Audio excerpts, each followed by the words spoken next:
आज मराठा आरक्षणाच्या संदर्भानं एक मोठा ऐतिहासिक दिवस आहे। ज्या दिवसामध्ये आज लार्जर बेंचनी म्हणजे 2 सदस्यीय सन्माननीय न्यायमूर्ती जी मॅटर ऐकत असतात 2 जजेस, आज 3 सन्माननीय न्यायमूर्तींनी ही केस ऐकलेली आहे। तशा अर्थानं फार महत्वाची गोष्ट आहे या आरक्षणाच्या केसमध्ये।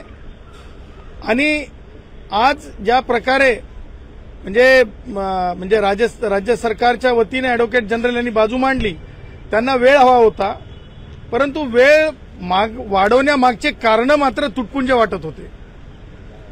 कारण कारणासोबत वेळ वाढवून मिळू शकतो, तुटपुंजा कारणांसोबत वेळ वाढवून मिळू शकत नाही। ही बाब आम्ही माननीय न्यायालयाला अधोरेखित करून सांगितली। त्यानंतर आज माननीय न्यायालयाने माझ्या युक्तिवादाच्या नंतर मी स्पष्टपणे सांगितलं की ह्या केसमधलं महत्त्व काय, आणि त्यानंतर गोपाल शंकर नारायण यांनी सांगितलं की ते सुद्धा या आरक्षणाच्या विरोधात उभे होते। त्यानंतर अंतुरकर साहेबांनी सांगितलं। सांगायचं तात्पर्य हे की एकूण आमचं म्हणणं ऐकल्याच्या नंतर माननीय न्यायालयाने आजच या प्रकरणाला सुनावणी सुरुवात केली। कारण येणारा जो काळ आहे तो काळ सुट्टीचा असणार आहे, त्यामुळं तातडीने या प्रकरणात सुनावणी व्हावी ही आमची मागणी जी होती पूर्वीपासूनची या आरक्षणाच्या संदर्भातनं आज पूर्ण झाली आणि सुनावणीला सुरुवात झाली। ही एक मोठी उपलब्धी आहे। कारण वैद्यकीय प्रवेश आहेत, इंजिनिअरिंगचे प्रवेश आहेत, त्याचबरोबर नोकर भरती आहेत, पोलीस भरती आहे, त्या शिक्षकांची भरती आहे, या सगळ्या भरतींच्या अनुषंगाने ही फार महत्वाची गोष्ट आहे। परंतु आज महत्वाच्या सुनावणीमध्ये जे आहे राज्य सरकारच्या वतीने सांगण्यात येत होतं की मागास आयोगाला का पार्टी करण्यात आली नाही, परंतु आम्ही आमच्या याचिकेमध्ये मागास आयोगाच्या अध्यक्षांनाच पार्टी केलेलं असल्यामुळं त्यावर पुढे राज्य सरकारला त्या गोष्टीवर ॲडजस्टमेंट मागता आलेली नाही। आता त्याही पुढे जाऊन सांगायचं तात्पर्य हे आहे की उद्याच्या येणाऱ्या सोमवारपासून पुन्हा या प्रकरणाला पुढील सुनावणी चालणार आहे। त्यामध्ये आळीपाळीने जे आम्ही याचिकाकर्ते आहोत, ज्यांनी या आरक्षणाला विरोध केलाय, त्यांची भूमिका मांडली जाईल। आज प्राखऱ्याने हे दाखवून देण्यात आलं की साखर कारखाने, आज प्राखऱ्याने दाखवून देण्यात आलं की आमदार खासदार कशा प्रकारचे मराठा समाजातून येतात आणि मराठा समाज हा मागास कसा ठरत नाही, हे आज प्राखऱ्याने आमच्या याचिकाकर्त्यांच्या वतीने एका याचिकेच्या संदर्भाने दाखवण्यात आलं।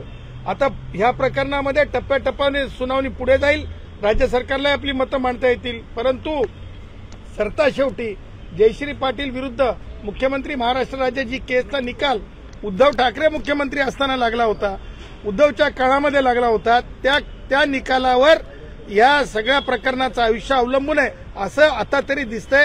कारण जयश्री पाटलांच्या निकालामध्ये ज्या गोष्टी कन्सिडर करण्यात आलेल्या होत्या त्या गोष्टींचा ओहापोहा या प्रकरणात मोठ्या प्रमाणात येणाऱ्या काळात आपल्याला दिसेल आणि या प्रकरणाची सुनावणी जी आहे सुट्टीच्या अगोदर आणि प्रवेशांच्या अगोदर संपेल आणि निकाल येईल स्थगितीच्या संदर्भातलं असं अपेक्षित आहे। आज अशी सुद्धा चर्चा सध्या सुरू आहे की न्यायमूर्तींनी दुपारी ज्या याचिकाकर्त्यांना जे काही 17-18 याचिका आहेत त्या याचिकांच्या वरून क्लब करण्यासंदर्भात काहीतरी फटकार लागावा। मराठा समाजाच्या वतीनं एक याचिका आणण्यात आलेली होती आणि ती याचिका अशा स्वरूपाची होती की ओबीसींच्या संबंधातली होती आणि त्याचबरोबर त्या याचिकेमध्ये 2 वेगवेगळे मुद्दे उपस्थित करण्यात आलेले होते। त्या उपस्थित मुद्द्यांच्या बाबतीमध्ये ह्यापूर्वीच न्यायालयाने आदेश दिलेला होता की ती याचिका जी आहे या प्रकरणाशी संबंधित नसल्याने त्या याचिकेला बाजूला करण्यात आलेलं होतं, डिटॅक करण्यात आलं होतं, परंतु आग्रहाने ती याचिका ह्याच याचिकेसोबत चालली पाहिजे असा आग्रह धरण्यात आला।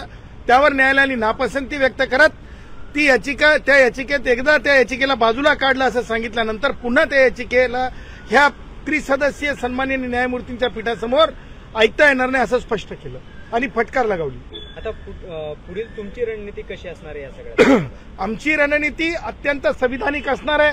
आमच्या रणनीतीमध्ये आज मी सरता शेवटी हे सांगितलं माननीय मुख्य न्यायमूर्तींच्या पीठाला की कॉन्स्टिट्यूशनल मॅन्डेटच्या आणि कॉन्स्टिट्यूशनल फ्रेमवर्कच्या बाहेर मला तरी आर्ग्यू करण्याची गरज नाहीये आणि सरकारकडे अधिकार होते की नव्हते ह्या इथपासूनच सुरुवात होणार आहे. त्याच्यामुळे अधिकारांच्या नंतर आरक्षण आहे.